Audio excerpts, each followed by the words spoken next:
सुहागे का फूला और मुलहठी। दमा के लिए चमत्कारिक औषधि, सुहागा और मुलहठी। दमा, फुफ्फुस, फेफड़ों, पेट, कंठ, नाक के कई प्रकार के साधारण और जटिल रोगों के लिए ये औषधि किसी चमत्कार से कम नहीं है। अनेक लोगों ने इससे बहुत फायदा उठाया है। आइए जाने इस विशेष प्रयोग के बारे में। सुहागे का फूला और मुलहठी। सुहागे का फूला और मुलहठी को अलग अलग खरल या कूट पीसकर कपड़ा छानकर मैदे की तरह बारीक चूर्ण बना ले। फिर इन दोनों औषधियों को बराबर वजन कर मिलाकर किसी शीशी में सुरक्षित रख ले। बस श्वास, खांसी, जुकाम की सफल दवा तैयार है। सेवन विधि। साधारण मात्रा आधा ग्राम से 1 ग्राम तक दवा दिन में 2-3 बार शहद के साथ चाटे या गर्म जल के साथ ले। बच्चों के लिए 1 ग्राम, एक रत्ती की मात्रा या आयु के अनुसार कुछ अधिक दे। परहेज दही, केला, चावल, ठंडे पदार्थों का सेवन करें। विशेष 1.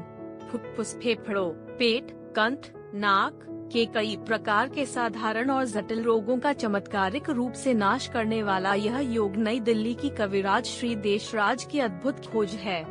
इस एक ही प्रयोग से कई औषधालयों में खांसी, जुकाम, श्वास, कफ, कुकर खांसी, कई प्रकार के संक्रमण के रोगियों की कई वर्षों से सफल चिकित्सा की जा रही है, जो कि सस्ता, आसानी से सर्वत्र उपलब्ध होने वाला, बनाने में सरल, हानिरहित और शीघ्र प्रभावकारी है। ताजा जुकाम में तो चुटकी भर दवा 1 घूंट गर्म पानी में घोलकर दिन में 3 बार पिलाने से 1-2 दिन में ही समाप्त हो जाता है। इस योग का मुख्य घटक अकेला सुहागा, फुला हुआ के बारीक चूर्ण का प्रयोग भी सर्दी जुकाम में चमत्कारिक फल देने वाला है। सुहागा का फूला बनाने की विधि।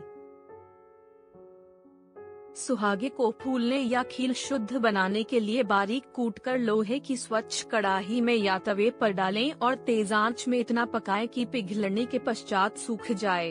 अब यह धीरे धीरे फूलने लगेगा। फूलने के बीच थोड़े थोड़े समय बाद लोहे की छुरी से इसे उलट पुलट करते रहे। इस प्रकार सारा सुहागा फूल जाएगा, पर इसे बारीक पीसकर किसी शीशी में भरकर रख ले। 2. कठिन खांसी, क्रुप, काली खांसी, जीर्ण खांसी और खांसी की सभी अवस्थाओं में यह सुहागा और मुलहठी का चूर्ण शहद के साथ लेना उत्तम औषधि सिद्ध हुई है। कास की खास औषधि होने के साथ यह उन श्वास रोगियों के लिए अत्यंत लाभदायक है जिन्हें गाढ़ा गाढ़ा बलगम बनने की शिकायत है और इतना खांसना पड़ता है कि जब तक बलगम बाहर नहीं निकलता चैन नहीं पड़ता। उन्हें यह दवा शहद या मिश्री की चाशनी या केवल गला कत्था लगाए पान के साथ लेनी चाहिए। रात्रि सोते समय साधारण से दुगनी मात्रा लेने से श्वास रोगी के रात्रि कष्ट में काफी कमी हो सकती है। आवश्यकता अनुसार 3-4 सप्ताह लेने से साधारण दमा दूर हो जाता है। यह बलगम को पखाने के जरिए भी निकाल देती है। यदि बलगम कच्चा थूक की तरह निकलता हो तो इस दवा की 1 चुटकी मुंह में डालकर धीरे धीरे चूसे। कफ विकार ठीक होगा। जरूरत समझो तो बाद में 1 कप सादा या गुनगुना पानी घूंट घूंट कर पिया जा सकता है। 5. बच्चों के लिए विशेष औषधि। जुकाम, खांसी जैसे बाल रोगों की यह विशिष्ट औषधि बच्चों के दमा में भी लाभप्रद है। दंत निकलते समय शिशु के मसूड़े पर हल्का हल्का इस महीन चूर्ण को दिन में 2 बार मलने से शिशु के दंत आसानी से और बिना किसी उपद्रव के निकल जाते हैं। Thanks for watching.